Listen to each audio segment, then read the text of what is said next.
50 ವರ್ಷಗಳ ಹಿಂದೆ ನಿರ್ಮಾಣವಾದ ಒಂದು ಬೃಹತ್ ಸಕ್ಕರೆ ಕಾರ್ಖಾನೆ ಇಂದಿಗೆ ಅಕ್ಷರಶಃ ಪಾಳು ಬಿದ್ದು ಹೋಗಿದೆ. ಚಿತ್ರದುರ್ಗದ ಹಿರಿಯೂರಿನಲ್ಲಿರುವ ದಶಕಗಳ ಇತಿಹಾಸವನ್ನ ಹೊಂದಿರುವ ಈ ಕಾರ್ಖಾನೆ ಇಂದಿಗ್ಯಾಕೆ ಅನಾಥವಾಗಿ ಹೋಯಿತು ಎಂಬ ನನ್ನ ಮತ್ತು ಹಲವರ ಕುತೂಹಲಕ್ಕೆ ತೆರೆ ಎಳೆಯಲೆಂದೇ ಹೊರಟ ನನ್ನ ಪ್ರಯಾಣ ನಶಿಸಿ ಹೋದ ಈ ಯಂತ್ರಾಗಾರದ ಬಳಿಗೆ ಬಂದು ತಲುಪಿದೆ.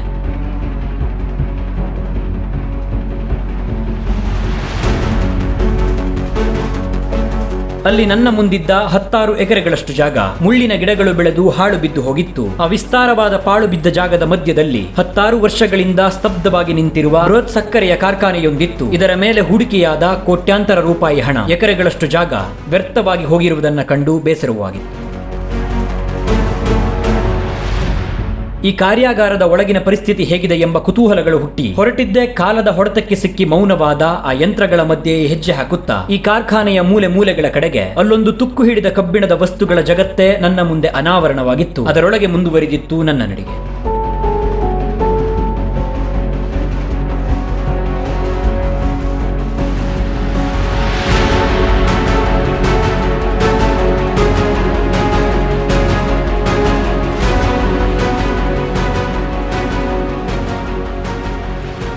ಹಿರಿಯೂರಿನ ಸಕ್ಕರೆ ಕಾರ್ಖಾನೆ ಇವತ್ತಿಗೆ ಒಂದು 50 ವರ್ಷಗಳ ಹಿಂದೆ ನಿರ್ಮಾಣವಾದಂಥ ಒಂದು ಸಕ್ಕರೆ ಕಾರ್ಖಾನೆ. ಇಲ್ಲಿಂದ ಸುತ್ತಮುತ್ತಲಿನ ಒಂದಷ್ಟು ರೈತರಿಗೆ ಜೀವನವನ್ನು ಕೊಟ್ಟಿದ್ದಂಥ ಒಂದು ಕಾರ್ಖಾನೆ. ಸುತ್ತಮುತ್ತಲಿನ ಒಂದಷ್ಟು ರೈತರು BV ಸಾಗರದ ಅಣೆಕಟ್ಟಿನ ನೀರನ್ನು ಬಳಸಿಕೊಂಡು ಕಬ್ಬನ್ನ ಬೆಳೀತಿದ್ರು. ಆ ಕಬ್ಬನ್ನ ಬೆಳೆದು ಆ ಕಬ್ಬನ್ನ ಸಕ್ಕರೆಯಾಗಿ ಪರಿವರ್ತನೆ ಮಾಡೋಕೆ ಇಲ್ಲೊಂದು ಕಾರ್ಖಾನೆ ಹುಟ್ಕೊಳ್ತು. ಅದೇ ಹಿರಿಯೂರಿನ ಸಕ್ಕರೆ ಕಾರ್ಖಾನೆ ಹುಟ್ಕೊಂಡು ಒಂದಷ್ಟು ವರ್ಷ, ಒಂದು 20-25-30 ವರ್ಷಗಳ ಕಾಲ ಇದು ನಡೀತು. ಬಹುಶಃ 10-50 ವರ್ಷದ ಇತಿಹಾಸ ಇದೆ ಈ ಫ್ಯಾಕ್ಟ್ರಿಗೆ. ಒಂದು 50 ವರ್ಷಗಳ ಹಿಂದೆ ಈ ಫ್ಯಾಕ್ಟ್ರಿ ನಿರ್ಮಾಣ ಆಯಿತು. ಕಳೆದ ಒಂದು 20-25 ವರ್ಷದ ಹಿಂದೆ ಇದರ ಫ್ಯಾಕ್ಟ್ರಿ ಸ್ತಬ್ಧ ಹೋಗಿದೆ. ಇವತ್ತಿಗೆ ಏನಂದ್ರೆ ಸದ್ದಿಲ್ದಂಗೆ ಸ್ತಬ್ಧ ನಿಂತಿದೆ. ಒಂದು 250 ಎಕರೆಯಲ್ಲಿ ಈ ಫ್ಯಾಕ್ಟ್ರಿ ಸೇರಿದ ಒಂದು 250 ಎಕರೆ ಜಾಗ ಇವತ್ತಿಗೆ ಸಂಪೂರ್ಣವಾಗಿ ಹಾಳ್ಬಿದ್ದಿದೆ. ಸಕ್ಕರೆ ಉತ್ಪಾದನೆಯ ಒಂದು ಹಂತ ಏನಿರುತ್ತಲ್ಲ, ಬೇರೆ ಬೇರೆ ಬೇರೆ ಹಂತಗಳಿರುತ್ತಲ್ಲ, ಆ ಹಂತ ಇಲ್ಲಿಂದ ಶುರುವಾಗುತ್ತೆ. ಮೊದಲು ಇಲ್ಲಿಗೆ ಕಬ್ಬು ಬರುತ್ತೆ, ಡೈರೆಕ್ಟಾಗಿ ಕ್ರೇನ್ ಮೂಲಕ ತೂಗಿದೇನು ಅಳತೆ ಎಲ್ಲ ಈ ರೈತರಿಂದ ಟ್ರಾಕ್ಟರ್ಗಳು, ಲಾರಿಗಳ ಮೂಲಕ ಕಬ್ಬು ಬರುತ್ತೆ. ಆ ಕಬ್ಬನ್ನ ಅವ್ರ ಕಡೆಯಿಂದ ಟನ್ ಲೆಕ್ಕದಲ್ಲಿ ತೂಗಿ ಅವ್ರ ಕಡೆ ಖರೀದಿ ಮಾಡಿದ್ಮೇಲೆ ಆ ಕಬ್ಬನ್ನ ಇಲ್ಲಿ ಕಾರ್ಖಾನೆಗೆ ಎಂಟರ್ ಆಗುತ್ತೆ. ಇಲ್ಲಿಂದ ನೀವು ಏನಾದ್ರದ್ದು ಹಂತ ಹಂತವಾಗಿ ಅದರ ಪ್ರೋಸೆಸ್ ಸ್ಟಾರ್ಟ್ ಆಗುತ್ತೆ. ಇಲ್ಲಿಂದ ಕಬ್ಬು ಪುಡಿ ಪುಡಿಯಾಗಿ ಇಲ್ಲೇನಿದೆಯಲ್ಲ, ಈ ಮಿಷಿನ್ ಇದೆಯಲ್ಲ, ಇದು ಕಬ್ಬಿನ ಕಟ್ಟರ್ ಅಂದ್ರೆ ಕಬ್ಬನ್ನ ಕಟ್ ಮಾಡೋಂಥದ್ದು, ತುಂಡು ತುಂಡಾಗಿ ಮಾಡುತ್ತೆ. ಕಬ್ಬನ್ನ ರಸ ತೆಗಿಬೇಕಾದ್ರೆ ಒಂದಷ್ಟು ಪ್ರೋಸೆಸ್ಗಳು ರೈತರು ಗದ್ದೆಲ್ಲಿ ತಗೊಂಡಿರೋ ಕಬ್ಬುಗಳು ಏನಿರುತ್ತಲ್ಲ, ನೀಳುವಾಗಿರುತ್ತಲ್ಲ, ಆ ನೀಳುವಾಗಿರೋ ಕಬ್ಬುಗಳು ಆ ಯೂನಿಟಿಗೆ ಬರುತ್ತೆ. ಅಲ್ಲಿಂದ ಕಬ್ಬುಗಳು ಕಟ್ಟಾಗಿ ಅದರ ನೆಕ್ಸ್ಟ್ ಹಂತ ಬರ್ತಾ ಇರುತ್ತೆ. ಅಲ್ಲಿಂದ ಮತ್ತೆ ಕಬ್ಬು ಪುಡಿಯಾಗಿ ಇದ್ರ ಹಂತಕ್ಕೆ ಹೋಗುತ್ತೆ. ಇದಿಷ್ಟು ಹಂತ ಬಂದು ಈ ಕಬ್ಬನ್ನ ಪುಡಿ ಮಾಡುವಂಥ ಒಂದು ಸೆಕ್ಟರ್. ಕಬ್ಬನ್ನ ಹಂತ ಹಂತವಾಗಿ ಅದನ್ನ ತುಂಬ ಸಣ್ಣದಾಗಿ ಮಾಡಿ, ಯಾಕಂದರೆ ಅದರಿಂದ ರಸ ಕಂಪ್ಲೀಟಾಗಿ ರಸ ಹಿಂಡಬೇಕಲ್ಲ, ಆ ಹಿಂಡಕ್ಕೋಸ್ಕರ ಮಾಡಿರೋದು ನೋಡಿ. ಇವೇ ರೋಲರ್ಗಳ ಮೂಲಕ ಕಬ್ಬನ್ನು ಇದ್ರ ಮಧ್ಯದಲ್ಲೇ ಇಟ್ಟು ಅದನ್ನು ರೋಲ್ ಮಾಡಿ ರಸ ಹೀರ್ತಿರೋಂಥ ಒಂದು ಪ್ರೊಸೆಸ್ ಇಲ್ಲಿ ನಡೆಯುತ್ತೆ. ಈ ಹಂತದಲ್ಲಿ ರಸವಾಗಿ ಪರಿವರ್ತನೆ ಆಗುತ್ತೆ.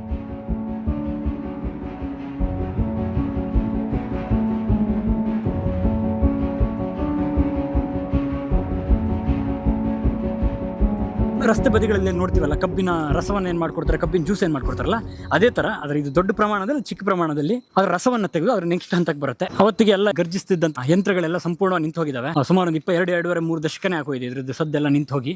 ಆಮೇಲೆ ಇಲ್ಲಿ ನಾವು ನೋಡ್ತಾ ಹೋದರೆ ಎಲ್ಲ ಮೋಟಾರ್ಗಳು ಕೂಡ ತುಂಬ ಉತ್ಕೃಷ್ಟ ದರ್ಜೆಲಿದ್ದಾವೆ, ಒಳ್ಳೆ ಕಂಪನಿ ಮೋಟಾರ್ಗಳು. ಯಾಕಂದರೆ ಇದು ನಿಂತೋಗಿ 30 ವರ್ಷಗಳಾದರೂ ಇವತ್ತಿಗೂ ಕೆಲವು ಮೋಟಾರ್ಗಳು, ಇಲ್ಲಿ ಎಂಜಿನ್ಗಳು ಒಂಚೂರು ತುಕ್ಕು ತಿಂದಂಗೆ ನಿಲ್ತಿದೆ. ಬಹುತೇಕ ಕಿರ್ಲೋಸ್ಕರ್ ಈ ಥರದ ಬ್ರ್ಯಾಂಡ್ಗಳನ್ನ ಈ ಥರ ಕಂಪನಿಯ ಮೋಟರ್ಗಳನ್ನು ಇಲ್ಲಿ ಬಳಸಲಾಗಿದೆ. ಇದು ಬಂದು ಇಲ್ಲಿ ತನಕ ಏನು ಕಬ್ಬಿನ ರಸ ಆಗಿ ಬರುತ್ತಲ್ಲ, ಇದಾದಮೇಲೆ ಇಲ್ಲಿ ಬೆಂಕಿ ಏನಕ್ಕಂದರೆ ಕಬ್ಬಿನ ರಸವನ್ನು, ಪಾಕವನ್ನು ಅದನ್ನ ಕುದಿಸಿ ಅದನ್ನ ಗಟ್ಟಿ ಮಾಡಿನೇ ಅಲ್ವಾ ಸಕ್ಕರೆ ತೆಗೆಯೋ ಒಂದು ಪ್ರೊಸೆಸ್ ನಡೆಯೋದು. ಇದು ಕಂಪ್ಲೀಟ್ ಸ್ಟೀಮ್ ಅಂದರೆ ಇಲ್ಲಿ ಈ ಒಲೆಗಳೇನಿದೆಯಲ್ಲ, ಈ ಒಲೆಗಳಲ್ಲಿ ಬೆಂಕಿಯನ್ನು ಹಾಕ್ತಾರೆ, ಸೌದೆಗಳನ್ನು. ಆಮೇಲೆ ಈ ಒಲೆಗಳೇನು ನೋಡ್ತೀವಲ್ಲ, ಈ ಒಲೆಗಳೊಳಗೆ ಬೆಂಕಿಯನ್ನು ಹಾಕ್ತಾರೆ, ಸೌದೆಗಳನ್ನು. ಆಮೇಲೆ ಈ ಕಬ್ಬು ಪುಡಿಯಾಗಿ ಬರುತ್ತಲ್ಲ, ಅಲ್ಲದ ಕಬ್ಬಿನ ದಂಟು ಇರುತ್ತಲ್ಲ, ಆ ಫುಲ್ ರಸವನ್ನು ಹೀರಿದ್ಮೇಲೆ ಅದೊಂಥರ ಪುಡಿಯಾಗಿ ನಿಲ್ಲುತ್ತಲ್ಲ, ಅದನ್ನು ಕೂಡ ಬೆಂಕಿ ತುಂಬ ಚೆನ್ನಾಗಿ ಉರಿಯುತ್ತೆ ಅದರಲ್ಲಿ. ಅದನ್ನು ಕೂಡ ಈ ಬೆಂಕಿಗೆ ಬಳಸ್ತಾರೆ. ಬಳಸಿ ಇಲ್ಲಿ ಬೆಂಕಿನದು ಜೋರಾಗಿ ಬೆಂಕಿನ ಉರಿಸಿ ಆ ಪಾಕವನ್ನು ಕಾಯಿಸ್ತಾರೆ. ಆ ಕಬ್ಬಿನ ರಸ ಅಲ್ಲಿಂದ ರಸ ಆಗಿ ಬರುತ್ತಲ್ಲ, ಆ ಸೆಕ್ಟರಲ್ಲಿ ಕಬ್ಬಿನ ರಸ ಆಗಿ ಬರೋದನ್ನು ಅದನ್ನ ಪಾಕವಾಗಿ ಮಾಡ್ತಾರೆ. ಮಾಡಿ ಇದು ಸ್ಟೀಮ್. ಇಲ್ಲಿ ಎರಡು ಸ್ಟೀಮ್ಗಳಿದೆಯಲ್ಲ, ಇದರಲ್ಲಿ ಕಂಪ್ಲೀಟಾಗಿ ಬೆಂಕಿ ಉರಿತಿರುತ್ತೆ. ಮೇಲ್ಗಡೆ ಕಬ್ಬಿನ ರಸ ಏನಿರುತ್ತಲ್ಲ ಅದು ಕುದೀತಾ ಇರುತ್ತೆ. ಆಮೇಲೆ ಇಲ್ಲಿ ಇನ್ನೊಂದು ಎರಡು ಉಪಯೋಗ ಹೆಂಗೆ ಪಡ್ಕೋತಾರೆ ಅಂತ ಹೇಳೋದಾದ್ರೆ, ಈ ಸ್ಟೀಮ್ ಏನು ಮೇಲ್ಗಡೆ ಹೋಗುತ್ತಲ್ಲ, ಇದರ ಆ ಬೆಂಕಿ ಉರಿದು ಆ ಕಬ್ಬಿನ ಪಾಕ ಆಗೋದು ಒಂದು ಪ್ರಯೋಜನ. ಆದರೆ ಅದರ ಸ್ಟೀಮ್, ಅದರ ಆವಿ ಏನು ಹೊರಗೋಗುತ್ತಲ್ಲ, ಅದರಂದರೆ ತುಂಬ ತಾಪಮಾನ ಇರುತ್ತೆ ಆವಿ. ಆ ಆವಿಯಿಂದ ಕರೆಂಟ್ನ ಉತ್ಪಾದನೆ ಮಾಡ್ತಾರೆ. ಬಹುತೇಕ ಎಲ್ಲ ಫ್ಯಾಕ್ಟ್ರಿಗಳಲ್ಲೂ ಅಥವಾ ಈ ಥರ ಸಕ್ಕರೆ ಫ್ಯಾಕ್ಟ್ರಿಗಳಲ್ಲಿ ಈ ಥರನೇ ಮಾಡ್ತಾರೆ. ಅಂದರೆ ಇಲ್ಲಿ ಸುತ್ತಮುತ್ತಲ ಊರುಗಳಿಗೆ ಇವ್ರಿಗೆ ಸರ್ಕಾರದಿಂದ ಅಥವಾ KEBಯಿಂದ ಕರೆಂಟ್ನ ಅವಶ್ಯಕತೆ ಇರಲ್ಲ. ಸಂಪೂರ್ಣವಾಗಿ ಈ ಸ್ಟೀಮ್ ಬಳಸಿ ಏನು ಮಾಡ್ತಾರಲ್ಲ ಅದರಿಂದ ಬರೋ ಕರೆಂಟನ್ನು ಉತ್ಪಾದನೆ ಮಾಡಿಕೊಂಡು ಕರೆಂಟಿನ ಸುತ್ತಮುತ್ತ ಊರಿಗೆ ಅಥವಾ ಇಲ್ಲಿ ಫ್ಯಾಕ್ಟ್ರಿಯ ಬಳಕೆಗೆ ಅಥವಾ ಸುತ್ತಮುತ್ತಿನ ಊರು ಕ್ವಾರ್ಟರ್ಸ್ಗಳು, ಇಲ್ಲಿ ಕೆಲಸ ಮಾಡುವಂಥ ಜನರ ಕ್ವಾರ್ಟರ್ಸ್ಗಳಿಗೆ ಆ ಬಳಕೆಗೆ ಬರ್ತಾರೆ. ಈ ಫ್ಯಾಕ್ಟ್ರಿ ನಡೀತಿದ್ದಷ್ಟು ಟೈಮ್ ಕೂಡ ಯಾವುದೇ ಕಾರಣಕ್ಕೂ ಬೇರೆ ಕರೆಂಟನ್ನು ಬಳಸ್ತಿರಲಿಲ್ಲಂತೆ. ಏನು ಫ್ಯಾಕ್ಟ್ರಿ ಉತ್ಪಾದನೆ ಆಗ್ತಿತ್ತಲ್ಲ ಅದೇ ಕರೆಂಟನ್ನು ನಿರಂತರವಾಗಿ ಬಳಸ್ತಿದ್ರಂತೆ.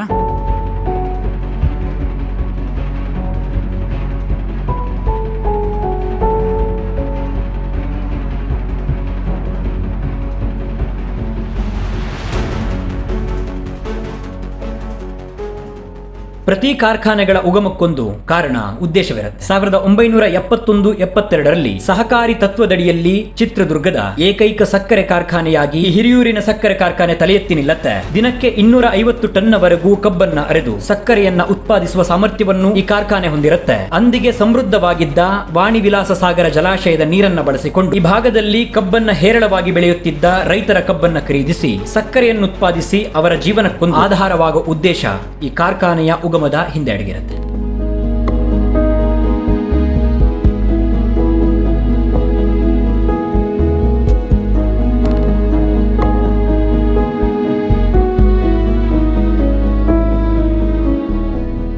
ಹೀಗೆ ಈ ಕಾರ್ಖಾನೆಯ ಉಗಮದ ಕಥೆಯನ್ನ, ಅದರ ಅವಶ್ಯಕತೆಯನ್ನ ತಿಳಿಯುತ್ತಾ ನನ್ನ ಪ್ರಯಾಣವನ್ನ ಯಂತ್ರಗಳ ಘರ್ಜನೆ ನಿಂತು ಮೌನವಾದ ಈ ಕಾರ್ಯಾಗಾರದೊಳಗೆ ಮುಂದುವರಿಸಿದ್ದೆ. ಇಲ್ಲಿಂದ ಈ ಕಡೆ ಬರುತ್ತೆ ಇವೆಲ್ಲ ಏನು ದೊಡ್ಡ ದೊಡ್ಡ ಹಂಡೆಗಳೇನು ನೋಡ್ತೀವಿ, ಇವೆಲ್ಲ ಕಬ್ಬಿನ ರಸ ಕುದಿಯುವಂತ ಒಂದು ಕುದಿಯೋಕೆ ಬಳಸ್ತಿದ್ದಂತೆ ದೊಡ್ಡ ದೊಡ್ಡ ಹಂಡೆಗಳು. ಇದಕ್ಕೆ ಅಲ್ಲಿಂದ ಸ್ಟೀಮ್ ಕನೆಕ್ಷನ್ ಇರುತ್ತೆ, ಅಲ್ಲಿ ಬೆಂಕಿ ಆಗುತ್ತೆ, ಅಲ್ಲಿ ಬೆಂಕಿ ಅದ್ರ ತಾಪಮಾನ ಇಲ್ಲಿ ಕೊಡೋಕ್ಕಾಗತ್ತೆ, ಪೈಪ್ಗಳ ಮೂಲಕ ಈ ಹಂಡೆಗಳಿಗೆ ಕೊಡ್ತಾರೆ. ಅದು ಮತ್ತೆ ಮತ್ತೆ ಮತ್ತೆ ಅದು ಪ್ರೊಸೆಸ್ ಆಗ್ತಾ ಅದು ಹರಳುಗಳ ರೂಪದಲ್ಲಾಗಿ ಅದಕ್ಕೂ ಕೂಡ ಶಾಖ ಕೊಟ್ಟು ಹರಳನ್ನ ಕೊನೆಯದಾಗಿ ಸಕ್ಕರೆ ತಯಾರಾಗುತ್ತೆ. ಸುಮಾರು ನನ್ನ ಪ್ರಕಾರ 2 ರಿಂದ 3 ಎಕರೆ ಜಾಗದಲ್ಲಿ ಬರೀ ಒಂದು ಯೂನಿಟ್ ಇದೆ. ಈ ಫ್ಯಾಕ್ಟ್ರಿ ಯೂನಿಟ್ 2 ರಿಂದ 3 ಎಕರೆ ಜಾಗದಲ್ಲಿದೆ. ಸಂಪೂರ್ಣವಾಗಿ ಸಕ್ಕರೆಯ ಫ್ಯಾಕ್ಟ್ರಿ ನಿಂತೋಗಿರ್ಬೋದು, ಆ ಯಂತ್ರಗಳು ನಿಂತೋಗಿರ್ಬೋದು, ಎಲ್ಲ ನಿಂತೋಗಿರ್ಬೋದು. ಅದ್ರ ಸಕ್ಕರೆ ಪಾಕದ ಸ್ಮೆಲ್ ಇನ್ನೂ ಇದೆ, ಇವತ್ತಿಗೂ ಬರ್ತಾಯಿದೆ ನನಗೆ. ಇಲ್ಲಿಂದ ಮತ್ತೆ ಇಲ್ಲೇನು ಆ ಪಾಕ ಇದಾಗುತ್ತೆ, ಪಾಕ ಆದ್ಮೇಲೆ ಇಲ್ಲಿಂದ ಈ ಕಡೆಗೆ ಆ ಹರಳನ್ನು ಮಾಡುವಂತ ಒಂದು ಪ್ರೊಸೆಸ್ ನಡೆಯುತ್ತೆ. ಚಾಲನೆಯಲ್ಲಿ ಇದ್ದಿದ್ರೆ ಈ ಫ್ಯಾಕ್ಟ್ರಿ ಸಂಪೂರ್ಣವಾಗಿ ನಮ್ಗೆ ಗೊತ್ತಾಗ್ತಿತ್ತು ಈ ತರ ನಿರ್ದಿಷ್ಟವಾದ ಜಾಗದಲ್ಲಿ ಈ ರೀತಿ ಕೆಲಸ ನಡೆಯುತ್ತೆ ಅಂತ ನಾನು ನಿರ್ದಿಷ್ಟವಾಗಿ ಹೇಳುವೋಯ್ತೇನೋ. ಆದರೆ ಇವತ್ತಿಗೆಲ್ಲ ಸಂಪೂರ್ಣವಾಗಿ ನಿಂತು ಹೋಗಿದೆಯಲ್ಲ, ಈಗ ಅಂದಾಜಾಗಲ್ಲ ಇಂಥದೇ ಆಗಿತ್ತು, ಇಲ್ಲಿ ಹೀಗೆ ಇತ್ತು ಅಂತ ಹೇಳಿ. ಅದೇ ಬಹುಶಃ ಅಲ್ಲಿಂದ ಏನು ಸಕ್ಕರೆ ಪಾಕ ಅದು ಗಟ್ಟಿಯಾಗಿದ್ದಾದ್ಮೇಲೆ ಅದು ಹರಳುಗಳ ರೂಪದಲ್ಲಿ ಮಾಡಿ ಇದು ಕಾರ್ಖಾನೆಯ ಕೊನೆಯ ಭಾಗ. ಇಲ್ಲಿಗೆ ಸಕ್ಕರೆಯ ಹರಳುಗಳಾಗಿ ಸಕ್ಕರೆ ಪುಡಿಯಾಗಿ ಒಂದು ಸಕ್ಕರೆಯಾಗಿ ಉತ್ಪಾದನೆ ಆಗಿ ಆ ಸಕ್ಕರೆ ಬಂದು ಈ ತುದಿಯಲ್ಲಿ ಅಲ್ಲಿ ಶುರುವಾಗುವ ಒಂದು ಸಕ್ಕರೆಯ ಒಂದು ಪ್ರೋಸೆಸ್ ಹಂತವಾಗಿ ಬಂದು ಇಲ್ಲಿ ಬಂದು ಕೊನೆ ಆಗುತ್ತೆ. ಇಲ್ಲಿ ಸಕ್ಕರೆ ಚೀಲಕ್ಕೆ ಬಿದ್ದ ಮೇಲೆ ಆ ಸಕ್ಕರೆ ತಯಾರಿಕೆಯ ಒಂದು ಪ್ರೋಸೆಸ್ ಮುಗಿಯುತ್ತೆ. ಇಲ್ಲಿಂದ ಮತ್ತೆ ಅಲ್ಲಿ ಪಕ್ಕದಲ್ಲಿ 3 ಗೋಡನ್ಗಳಿದೆ. ಆ ಸಕ್ಕರೆನ ಇಲ್ಲಿಂದ ಚೀಲಕ್ಕೆ ತುಂಬಿಸಿ 55 kg ಬ್ಯಾಗ್ಗಳು, ಅವತ್ತಿಗೆ 1 ಕ್ವಿಂಟಲ್ ಬ್ಯಾಗ್ಗಳನ್ನ ಮಾಡ್ತಿದ್ರಂತೆ. 1 ಕ್ವಿಂಟಲ್ ಬ್ಯಾಗ್ಗಳನ್ನ ಮಾಡಿ ಇಲ್ಲಿಂದ ಗೋಡನಿಗೆ ಕಳಿಸಿ ಗೋಡನಿಂದ ಬೇರೆ ಬೇರೆ ಕಡೆಗೆ ಸಕ್ಕರೆ ಏನು ರಫ್ತಾಗುತ್ತೆ. ರಫ್ತು ಅಂದರೆ ಬೇರೆ ಬೇರೆ ಏನು ಮಾರಾಟ ಮಳಿಗೆಗಳಿಗೆ ಆ ಸಕ್ಕರೆ ಹೋಗುತ್ತೆ. ನೋಡಿ, ಒಂದು ಪ್ರಾಡಕ್ಟ್ ಅಥವಾ ಒಂದು ಉತ್ಪಾದನೆ ಆಗ್ಬೇಕಂದ್ರೆ ಎಷ್ಟೆಲ್ಲ ಹಂತಗಳಿರುತ್ತೆ, ಎಷ್ಟೆಲ್ಲ ಇದಿರುತ್ತೆ. ನಾನು ಇಲ್ಲಿರೋ ಈ ಮೆಷಿನರೀಸ್ಗಳನ್ನು ನೋಡಿದ್ರೆ ಒಂಥರ ಏನನ್ಸುತ್ತೆ ಅಂದರೆ ಈ ಫ್ಯಾಕ್ಟ್ರಿಗಳನ್ನೆಲ್ಲ ಹೆಂಗೆ ಅದು ನಿರ್ವಹಣೆ ಹೆಂಗೆ ಮಾಡ್ತಾರೆ ಅಂತ ದುಡ್ಡು ಇದಾಗುತ್ತೆ. ಅಂದರೆ ಅದಕ್ಕೆ ಬೇಕಾಗಿರೋ ಟೆಕ್ನಿಷಿಯನ್ಸ್ಗಳು ಇರ್ತಾರೆ, ಅದರ ಇಂಜಿನಿಯರ್ಗಳು ಇರ್ತಾರೆ, ಎಲ್ಲರೂ ಇರ್ತಾರೆ. ಆದರೆ ಇಷ್ಟು ದೊಡ್ಡ ಒಂದು ಯೂನಿಟಲ್ಲಿ ಎಲ್ಲೋ ಒಂದು ಸಣ್ಣ ಸಮಸ್ಯೆ ಬಂದರೆ ಅದನ್ನ ಹೆಂಗೆ ಪತ್ತೆ ಹಚ್ತಾರೆ ಅಥವಾ ಅದನ್ನ ಹೆಂಗೆ ಅದನ್ನ ಹೆಂಗೆ ನಿಭಾಯಿಸ್ತಾರೆ ಅಂತ ಒಂದು ದೊಡ್ಡ ಪ್ರಶ್ನೆ ಹುಟ್ಟುತ್ತೆ. ಆದರೆ ಅದಕ್ಕೆ ಪರಿಣಿತರಾಗಿರೋ ಜನಗಳು ಇರ್ತಾರೆ, ಅದರಿಂದನೇ ಈ ಥರದ ಫ್ಯಾಕ್ಟ್ರಿಗಳೆಲ್ಲ ಏನು ನಡೆಯುತ್ತೆ. ಇಷ್ಟು ದೊಡ್ಡದಾದ ಯೂನಿಟ್ ಇವತ್ತೇನು ನೋಡ್ತಿದ್ವಲ್ಲ, ಇಷ್ಟು ದೊಡ್ಡ ಯೂನಿಟ್ ಇವತ್ತು ಯಾವುದೇ ಬಳಕೆಗಿಲ್ದಂಗೆ ಪಾಳು ಬಿದ್ದು ಹೋಗಿದೆ.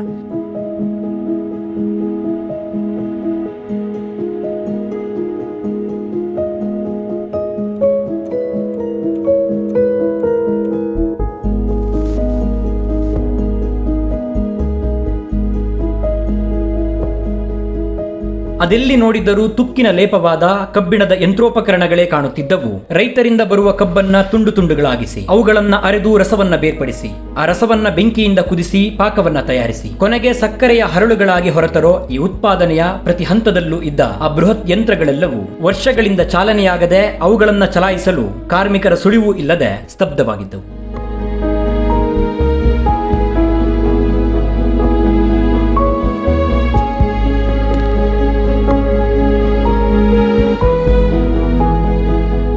ಈ ಕಾರ್ಖಾನೆಯ ವಹಿವಾಟಿಗೆ ಇಲ್ಲಿಯ ಸುತ್ತಮುತ್ತಲ ಸಾವಿರಾರು ರೈತರೇ ಪಾಲುದಾರರಾಗಿದ್ದರು. ಸರ್ಕಾರದ ಅಡಿಯಲ್ಲಿ ರೈತರ ಸಹಭಾಗಿತ್ವದಲ್ಲಿ ನಡೆಯುತ್ತಿದ್ದ ಈ ಕಾರ್ಖಾನೆ ರೈತರ ಜೀವನಾಧಾರ ಮಾತ್ರವಲ್ಲದೆ ಕಾಯಕವನ್ನು ನೀಡಿತ್ತು 400ಕ್ಕೂ ಹೆಚ್ಚು ಕಾರ್ಮಿಕರಿಗೆ. ಇದು ಮುಚ್ಚಿದ ಮೇಲೆ ಅವರ ಬದುಕು ಅತಂತ್ರವಾಯಿತು. ಮರಳಿ ತೆರೆಯುವ ಹಲವಾರು ಪ್ರಯತ್ನಗಳು, ಹೋರಾಟಗಳು ನಡೆದರೂ ಕಾರಣಾಂತರಗಳಿಂದ ಮತ್ತೆ ಬರಲಿಲ್ಲ ಈ ಕಾರ್ಖಾನೆ ಬೆಳಕಿಗೆ.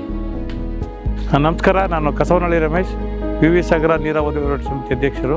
ಮಧ್ಯ ಕರ್ನಾಟಕದ ಚಿತ್ರದುರ್ಗ ಜಿಲ್ಲೆ 2 ರಾಷ್ಟ್ರೀಯ ಹೆದ್ದಾರಿಗಳು ಬೆಂಗಳೂರು ಪೂನಾ ಮತ್ತು ಬೀದರ್ ಶ್ರೀರಂಗಪಟ್ಟಣ ಮಧ್ಯದಲ್ಲಿ ಹಿರಿಯೂರಿನ ವಾಣಿವಿಲಾಸ ಸಕ್ಕರೆ ಕಾರ್ಖಾನೆ 70ರ ದಶಕದಲ್ಲಿ ಸುಮಾರು 290 ಎಕರೆ ಜಮೀನಿನಲ್ಲಿ ಪ್ರಾರಂಭವಾಯಿತು. ಇದು ಸಹಕಾರಿ ತತ್ವದ ಅಡಿಯಲ್ಲಿ ಪ್ರಾರಂಭ ಆಯಿತು. ರೈತರೇ ಶೇರ್ ಹಾಕ್ಕೊಂಡು ರೈತರೇ ಮುಂದೆ ಬಿದ್ದು ಬಿ ಎಲ್ ಗೌಡ್ರ ನೇತೃತ್ವದಲ್ಲಿ ಕರ್ನಾಟಕ ಸರ್ಕಾರದ ಶಾಸಕರಾಗಿದ್ದರು, ಸಚಿವರಾಗಿದ್ದರು, KPSC ಪ್ರೆಸಿಡೆಂಟ್ ಆಗಿದ್ದರು. ಅವರ ನೇತೃತ್ವದಲ್ಲಿ ಅಧ್ಯಕ್ಷತೆಯಲ್ಲಿ ಈ ಸಕ್ಕರೆ ಕಾರ್ಖಾನೆಯನ್ನು ಪ್ರಾರಂಭ ಮಾಡ್ತಾರೆ. ಪ್ರಾರಂಭದಲ್ಲಿ ಸಕ್ಕರೆ ಕಾರ್ಖಾನೆ ಈ ಭಾಗದಲ್ಲಿ ವಾಣಿವಿಲಾಸ ಸಾಗರ ಜಲಾಶಯ ಇರೋದ್ರಿಂದ ಈ ಜಲಾಶಯದ ವ್ಯಾಪ್ತಿಯಲ್ಲಿ ಹೆಚ್ಚು ನೀರಿದ್ದು ಕಬ್ಬು ಬೆಳೆಯುವಂಥ ಪರಿಸ್ಥಿತಿ ನಿರ್ಮಾಣ ಆಗಿ ರೈತರು ಕಬ್ಬು ಬೆಳೆದು ಅದ್ರ ಮುಖಾಂತರ ತೆಂಗು ಇವುಗಳನ್ನೆಲ್ಲ ಬೆಳ್ಕೊಳ್ತಾರೆ. ಆದರೆ ತುಂಬ ಪ್ರಾರಂಭದಲ್ಲೆಲ್ಲ ತುಂಬ ಚೆನ್ನಾಗಿ ವೈಭವಯುತವಾಗಿ ನಡೆದು ರೈತರಿಗೂ ಆದಾಯ, ಇಲ್ಲಿ ಸುಮಾರು 500-600 ಜನ ಕಾರ್ಮಿಕರಿಗೂ ಅನುಕೂಲ ಆಯಿತು. ಮತ್ತು ಪರೋಕ್ಷವಾಗಿಯೂ ಸಹ ಉದ್ಯೋಗ ಸಿಕ್ಕಿತು. ಇದು ಚಿತ್ರದುರ್ಗ ಜಿಲ್ಲೆಯ ಬಹುತೇಕ ತಾಲೂಕುಗಳಿಗೆ ಅನುಕೂಲ ಆಯಿತು. ಅಂಥ ಸಂದರ್ಭದಲ್ಲಿ ಸಕ್ಕರೆ ಕಾರ್ಖಾನೆ ನಡೀತಾ ಇತ್ತು. ಸಕ್ಕರೆ ಕಾರ್ಖಾನೆ 2007ರಲ್ಲಿ ಪರ್ಮನೆಂಟಾಗಿ ಲಾಕ್ಔಟ್ ಆಯಿತು. ಇದು ಸಹಕಾರಿ ತತ್ವದ ಅಡಿಯಲ್ಲಿ ನಿರ್ಮಾಣ ಆಗಿರೋದ್ರಿಂದ ಇದನ್ನು ಸರ್ಕಾರ ಯಾವುದೇ ಕಾರಣಕ್ಕೂ ಏನು ಜವಾಬ್ದಾರಿ ತಗೊಳ್ಳೋಕ್ಕಾಗಲಿಲ್ಲ. ಸುಮಾರು ಈಗ 270 ಎಕರೆ ಭೂಮಿ ಇಲ್ಲಿ ಉಳ್ಕೊಂಡಿದೆ. 270 ಎಕರೆ ಭೂಮಿಯಲ್ಲಿ ತೋಟಗಾರಿಕೆ ಬೆಳೆಗಳಾದಂಥ ದಾಳಿಂಬೆ, ಪಪ್ಪಾಯಿ, ಈ ಥರ ಬೇರೆ ಬೇರೆ ಸಂಸ್ಕರಣೆ ಮಾಡ್ಬೋದು, ವಿದೇಶಕ್ಕೆ ಎಕ್ಸ್ಪೋರ್ಟ್ ಮಾಡ್ಬೋದು. 270 ಎಕರೆ ಜಾಗ ಮತ್ತು ಸರ್ಕಾರಿ ಮೆಡಿಕಲ್ ಕಾಲೇಜು, ಇಂಜಿನಿಯರಿಂಗ್ ಕಾಲೇಜು ಮತ್ತು ಸರ್ಕಾರಿ ಇಲಾಖೆಗಳು ಪ್ರತಿಯೊಂದನ್ನು ಒಂದೇ ಜಾಗದಲ್ಲಿ 2 ರಾಷ್ಟ್ರೀಯ ಹೆದ್ದಾರಿಗಳು ಮತ್ತು ಹಿರಿಯೂರು ನಗರದ ಮಧ್ಯಭಾಗದಲ್ಲಿ ಇರ್ತಕ್ಕಂಥ ಇಂಥ ಒಂದು ಸುಸಜ್ಜಿತವಾದ ಜಾಗದಲ್ಲಿ ಈ ಸಕ್ಕರೆ ಕಾರ್ಖಾನೆ ಜಾಗವನ್ನು ಉಳಿಸ್ಬೇಕು ಅನ್ನುವಂಥದ್ದು ನಮ್ಮದು ಸಹ ಸರ್ಕಾರಕ್ಕೆ ಮನವಿ ಇದೆ. ಅಗ್ರಿಕಲ್ಚರ್ ಇಂಡಸ್ಟ್ರೀಸ್ ಮಾಡ್ಬೋದು. ಅಗ್ರಿಕಲ್ಚರಲ್ಲಿ ಇವತ್ತು ಮೆಕ್ಕೆಜೋಳ ಬೆಳೀತಾ ಇದ್ದಾರೆ ನಮ್ಮ ರೈತರು, ತೊಗರಿ ಬೆಳೀತಾರೆ, ಹಣ್ಣು ತರಕಾರಿಗಳನ್ನು ಬೆಳೀತಾರೆ, ಮತ್ತು ವಿದೇಶಕ್ಕೆ ರಫ್ತು ಮಾಡುವಂಥ ತರಕಾರಿ, ಹಣ್ಣು, ಹೂಗಳನ್ನೆಲ್ಲ ಬೆಳೀತಾರೆ. ಅವುಗಳನ್ನೆಲ್ಲ ಎಕ್ಸ್ಪೋರ್ಟ್ ಮಾಡ್ತಕ್ಕಂಥ ಒಂದು ದೊಡ್ಡ ಅಗ್ರಿಕಲ್ಚರ್ ಇಂಡಸ್ಟ್ರಿಯಲ್ ಹಬ್ಬನ್ನು ಮಾಡುವಂಥ ಅವಕಾಶಗಳಿದ್ದಾವೆ. ಸಕ್ಕರೆ ಕಾರ್ಖಾನೆ ಅವತ್ತಿಗೆ ಸರಿ ಇತ್ತು, ಬಟ್ ಇವತ್ತೂ ಸಹ ಸಕ್ಕರೆ ಕಾರ್ಖಾನೆ ಸಹಕಾರ ತತ್ವದಡಿಯಲ್ಲಿ ನಡೀತೈತೆ ಅಂತ ಹೇಳಕ್ಕೆ ಬರಲ್ಲ. ಮುಂದಿನ ದಿನಗಳಲ್ಲಿ ಯಾರಾದರೂ ಒಬ್ಬ ಜವಾಬ್ದಾರಿಯುತವಾದ ಒಬ್ಬ ಶಾಸಕ ಇಲ್ಲಿಗೆ ಆಯ್ಕೆಯಾಗಿ ಈ ಭಾಗದ ಈ ಸಕ್ಕರೆ ಕಾರ್ಖಾನೆಯ 270 ಎಕರೆ ಉಳಿಕೆ ಭೂಮಿಯನ್ನು ರಕ್ಷಣೆ ಮಾಡಿ ಇದನ್ನು ರೈತರ ಮಕ್ಕಳಿಗೆ, ಇಲ್ಲಿರ್ತಕ್ಕಂಥ ನಾಗರಿಕರಿಗೆ ಅನುಕೂಲ ಕೊಡುವ ನಿಟ್ಟಿನಲ್ಲಿ ಈ ಭಾಗದ ಜನರನ್ನ ಒಂದು ಅಸ್ಮಿತೆಯನ್ನು ಮತ್ತು ಗೌರವವನ್ನು ಹೆಚ್ಚಿಸುವಂಥ, ಆದಾಯವನ್ನು ಹೆಚ್ಚಿಸುವಂಥ ಈ ಜಾಗವನ್ನು ಉಳಿಸಬೇಕು ಅಂತಂದೇಳಿ ನಮ್ಮೆಲ್ಲರ ಅಭಿಲಾಷೆ.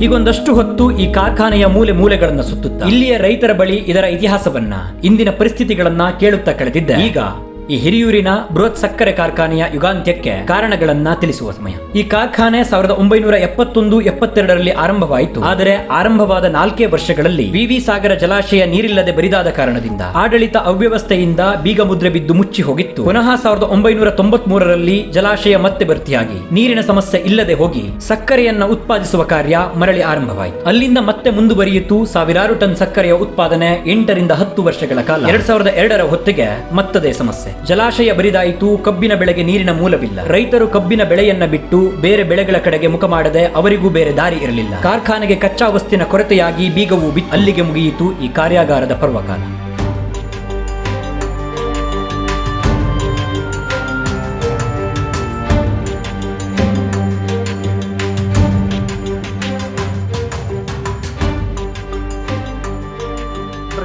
ವಿ ಸಾಗರ ಡ್ಯಾಮ್ಗೆ ನೀರು ಬರದ ಇದ್ದ ಕಾರಣ ಅಥವಾ ನೀರಿನ ಕೊರತೆಯಿಂದ ರೈತರು ಕಬ್ಬು ಬೆಳೆಯೋದು ನಿಲ್ಸಿದ್ರು. ಕಬ್ಬಿನ ಕೊರತೆಯಿಂದ ಈ ಫ್ಯಾಕ್ಟ್ರಿ ಸಂಪೂರ್ಣವಾಗಿ ಏನೋ ಸ್ತಬ್ಧವಾಗಿ ನಿಂತಿದೆ. ಇವತ್ತಿಗೆ ಈ ಎಂಜಿನ್ಗಳನ್ನ ಮತ್ತೆ ಮರುಬಳಕೆ ಮಾಡಿ ಕಾರ್ಖಾನೆ ಮಾಡೋದು ಅದು ಆಗದಿರೋ ಕೆಲಸ. ಯಾಕಂದ್ರೆ 30 ವರ್ಷಗಳಿಂದ ನಿಂತಿರೋ ಎಂಜಿನ್ಗಳನ್ನ ಮತ್ತೆ ಮರುಬಳಕೆ ಮಾಡೋದು ದೊಡ್ಡ ಕಷ್ಟ ಇದೆ. ಆದರೆ 260 ಎಕರೆ ಜಾಗವನ್ನು ಬಳಸ್ಕೊಂಡು ಏನಾದರೂ ಕೃಷಿಗೆ ಸಂಬಂಧಪಟ್ಟಂಗಾಗಿರ್ಬೋದು ಅಥವಾ ಜನಕ್ಕೆ ಪ್ರಯೋಜನ ಹಾಗೆ ಅಥವಾ ಇಲ್ಲೊಂದಷ್ಟು ಉದ್ಯೋಗಗಳನ್ನು ನಿರ್ಮಾಣ ಮಾಡೋ ಹಾಗೆ ಯಾವ್ದಾರನ್ನು ಒಂದು ಯೋಜನೆಯನ್ನು ಸರ್ಕಾರ ಇಲ್ಲಿ ಮಾಡ್ಕೋಬಹುದು. ಸಕ್ಕರೆ ಫ್ಯಾಕ್ಟ್ರಿ ಇನ್ನು ಮಾಡ್ತಾರೆ ಅಥವಾ ಇನ್ನು ಮಾಡಬೇಕು ಅಂತ ಕೇಳೋದು ಆಗಲ್ಲ ಅಥವಾ ಇನ್ನು ಮಾಡೋಕ್ಕೂ ಆಗಲ್ಲ. ಯಾಕಂದ್ರೆ ಆ ಕಬ್ಬಿನ ಗದ್ದೆಗಳು ಏನಿತ್ತಲ್ಲ, ಕಬ್ಬನ್ನು ಬೆಳೀತಿದ್ದ ಗದ್ದೆಗಳೆಲ್ಲ ಬೇರೆ ಬೇರೆ ಕೃಷಿಗೆ ಹೋಗಿದ್ದಾವೆ. ಒಂದು ದೊಡ್ಡ ಮಹತ್ವಾಕಾಂಕ್ಷೆ ಇಟ್ಕೊಂಡು ಶುರುವಾಗಿದ್ದಂಥ ಫ್ಯಾಕ್ಟ್ರಿ ಅಥವಾ ಒಂದು 100 ಜನ ಕೆಲಸ ಕೊಟ್ಟಿದ್ದಂಥ ಫ್ಯಾಕ್ಟ್ರಿ ಸಾವಿರಾರು ರೈತರಿಗೆ ಅನ್ನವನ್ನು ಕೊಟ್ಟಿದ್ದಂತ ಈ ಕಾರ್ಖಾನೆ ಮಾತ್ರ ಸಂಪೂರ್ಣವಾಗಿ ಸ್ತಬ್ಧವಾಗಿ ಹೋಗಿದೆ. ಸಾವಿರಾರು ಟನ್ ಸಕ್ಕರೆಯನ್ನ ಉತ್ಪಾದಿಸಿ ವಿತರಿಸಿದ ಅದೆಷ್ಟೋ ರೈತರ ಕಾರ್ಮಿಕರ ಜೀವನಾಧಾರವಾಗಿ ಸಾಗಿದ ಈ ಕಾರ್ಖಾನೆಯನ್ನ ಸ್ತಬ್ಧವಾದ ಸ್ಥಿತಿಯಲ್ಲಿ ಕಂಡವನಿಗೆ ಮರಳುವಾಗ ಹುಟ್ಟಿತ್ತು ಇದಕ್ಕೆ ಸುರಿದು ವ್ಯರ್ಥವಾದ 10 ಕೋಟಿ ಜನಸಾಮಾನ್ಯರ ಹಣದ ಯೋಚನೆ. ಹಾಗೆ ಅನ್ನಿಸಿತ್ತು, ಮರಳಿ ಇದನ್ನ ಆರಂಭಿಸುವುದು ಕಷ್ಟವೇ, ಬೇರೆ ಬೆಳೆಗಳ ಕೃಷಿಯಲ್ಲಿ ತೊಡಗಿರೋ ರೈತರು ಕಬ್ಬನ್ನ ಉತ್ಪಾದಿಸುವುದು ಕಷ್ಟ ಸಾಧ್ಯವೇ? ಈ ಬೃಹತ್ ಕಾರ್ಖಾನೆಯ ಜಾಗವನ್ನ, ಅದರ ಸುತ್ತಲಿನ 260 ಎಕರೆ ಪಾಳು ಬಿದ್ದ ಭೂಮಿಯನ್ನ ಬಳಸಿಕೊಂಡು ಕೃಷಿ ಸಂಬಂಧಿತ ಕೈಗಾರಿಕೆಗಳನ್ನು, ಸರ್ಕಾರಿ ಕಟ್ಟಡಗಳನ್ನು ನಿರ್ಮಿಸಿ ಉದ್ಯೋಗವನ್ನ ಸೃಷ್ಟಿಸುವ ಯೋಜನೆಗಳನ್ನ ಸರ್ಕಾರ ಕೈಗೊಂಡರೆ ಬದಲಾಯಿಸಬಹುದು ಇಲ್ಲಿಯ ಸುತ್ತಮುತ್ತಲ ಊರುಗಳ ಜನರ ಬದುಕನ್ನು.